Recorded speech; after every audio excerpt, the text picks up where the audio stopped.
Tidak bisa dipungkiri jika pembangunan pangkalan militer terbesar Cina di Laut Cina Selatan akan menjadi salah satu gangguan atau ancaman bagi kedaulatan Indonesia di Pulau Natuna yang kaya akan sumber daya alam minyak dan gasnya. Sebab dikhawatirkan akan semakin memperluas wilayahnya dengan klaim sepihaknya seperti yang telah dilakukan beberapa waktu yang lalu. Pembangunan pangkalan militer Cina tersebut telah menjadikan pusat atau base militer terbesar Cina untuk menjaga kedaulatan negaranya. Selain itu, pangkalan tersebut sering dijadikan latihan militer rutin dan diperkuat berbagai macam jenis alutsista militernya hingga penempatan rudal jelajah atau rudal berhulu ledak nuklir antar benua.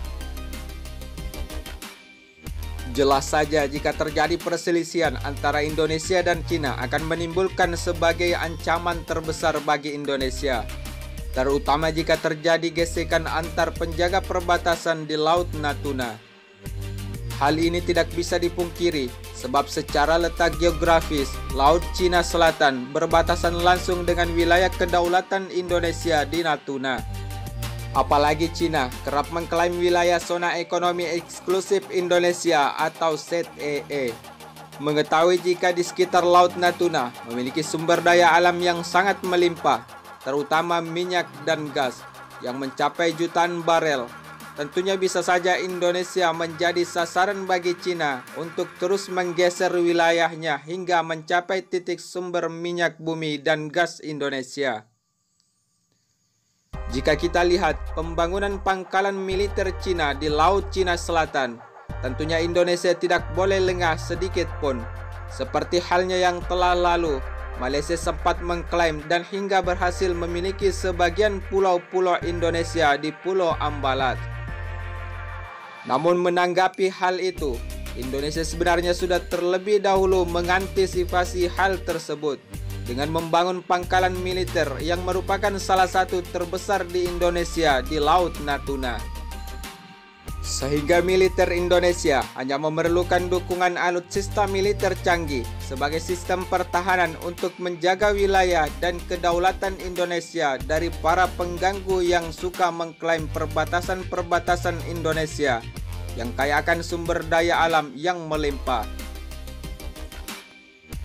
Sebab jika kita berkaca dari peristiwa Pulau Ambalat, maka atas keberanian dan alutsista militer tercanggih Indonesia lah yang berhasil memukul mundur Malaysia pasca memanasnya Pulau Ambalat pada 2005 lalu. Di mana kita tahu jika aksi pengerahan besar-besaran kekuatan militer Indonesia dan Malaysia di Pulau Ambalat adalah merupakan ancaman terbesar Indonesia yang pernah dihadapi dengan negara tetangganya. Namun kita tahu jika TNI Indonesia bukanlah pasukan yang bermental kerupuk, yang harus mudah ditaklukkan dengan geretakan lawan. Saat itu, Indonesia juga telah diperkuat salah satu rudal generasi keempat Rusia, yaitu rudal Yakout yang dipasang pada kapal-kapal perang Indonesia. Mengetahui akan hal tersebut, tentunya Malaysia tidak akan berani mengganggu Indonesia lagi. Sebab rudal jelajah kelas menengah itu hanya dimiliki oleh 5 negara saja di dunia ini. Menurut informasi Wikipedia, yaitu India, Suriah, Vietnam, Indonesia, dan Rusia itu sendiri yang telah memiliki rudal Yakout ini. Namun jika kita kembali membahas ancaman dan hingga klaim Cina terhadap 80 fitur geografis di Laut Cina Selatan saat ini, tentunya akan menjadi salah satu ancaman terbesar bagi Indonesia dan dianggap sebagai pelanggaran hukum internasional.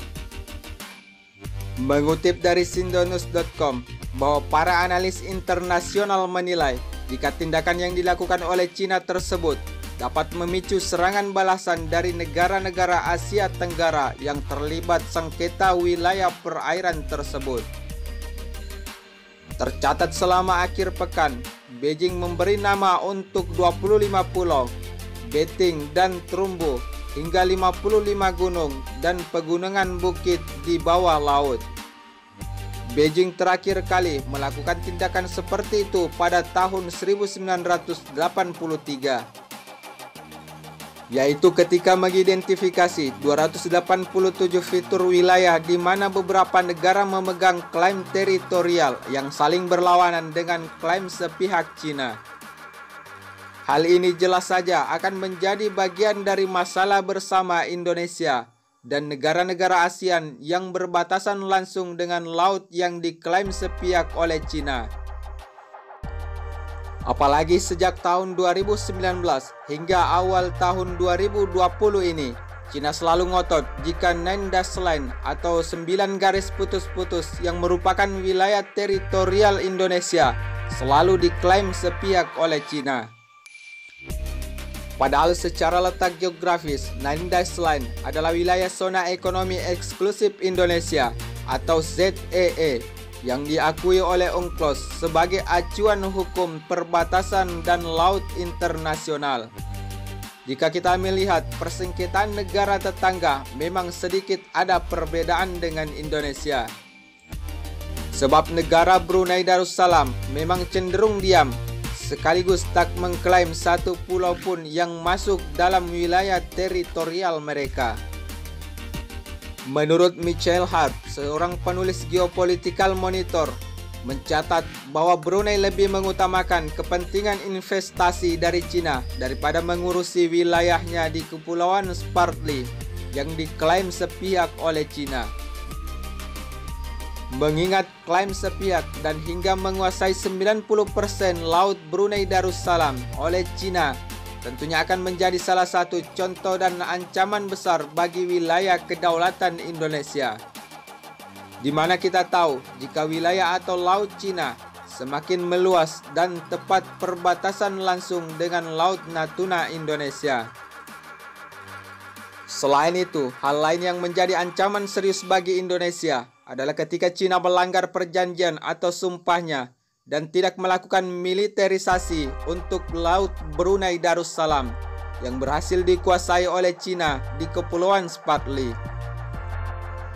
Namun tidak bisa dipungkiri jika janji atau sumpah Cina untuk tidak melakukan militerisasi hanyalah sebuah pernyataan politik saja. Sebab pada kenyataannya, Beijing adalah pihak pertama yang berhasil membangun pangkalan militer di sana. Apalagi Cina tidak hanya membangun satu lokasi pusat basis kekuatan militernya saja di Laut Cina Selatan. Tercatat, Cina telah berhasil membangun 3 lokasi pangkalan militer di Laut Cina Selatan sebagai base militer terbesarnya saat ini. Dari ketiga pusat basis militer atau pangkalan militer terbesar Cina di Laut Cina Selatan, yaitu Mischief Reef, Subi Reef, dan Fiery Cross Reef.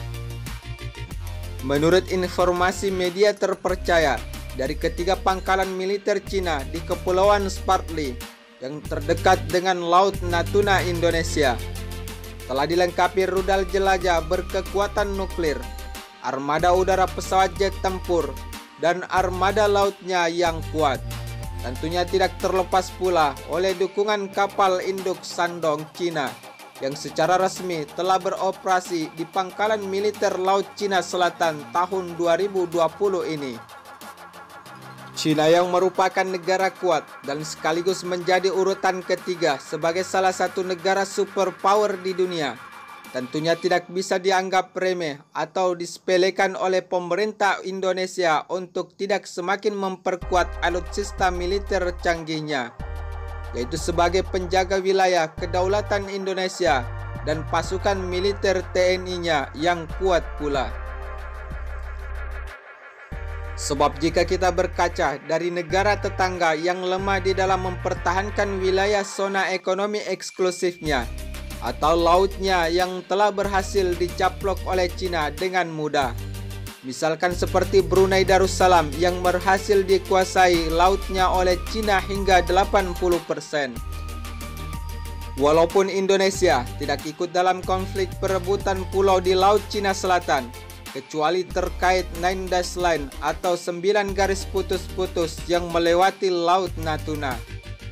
Namun wilayah tersebut tentunya menjadi alarm bagi Indonesia.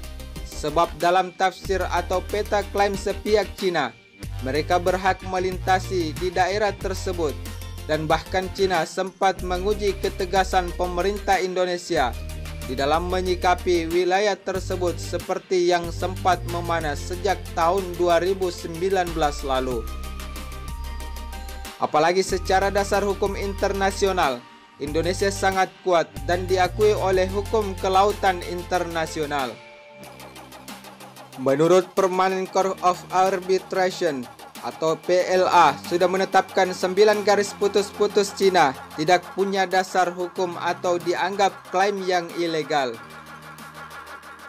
Selain itu, pada tahun 2016, PLA mencatat tidak ada bukti yang tegas bahwa secara historis Cina memang berkuasa atas daerah-daerah yang tergambar dalam 9 garis putus-putus. Maka atas dasar hal tersebutlah, baik Cina maupun Filipina sama sekali tidak berkuasa atas Kepulauan Spratly. Namun Cina secara terbuka menyatakan tidak menerima putusan tersebut. Sebab Menteri Luar Negeri terdahulu, yaitu Wang Yi, mengatakan bahwa rakyat Cina tidak akan menerima putusan tersebut. Sedangkan juru bicara Kemenlu Cina, Geng Sung, menegaskan putusan itu ilegal dan tidak berguna sama sekali. Sehingga secara jelas Cina adalah ancaman nyata bagi Indonesia jika tetap lengah.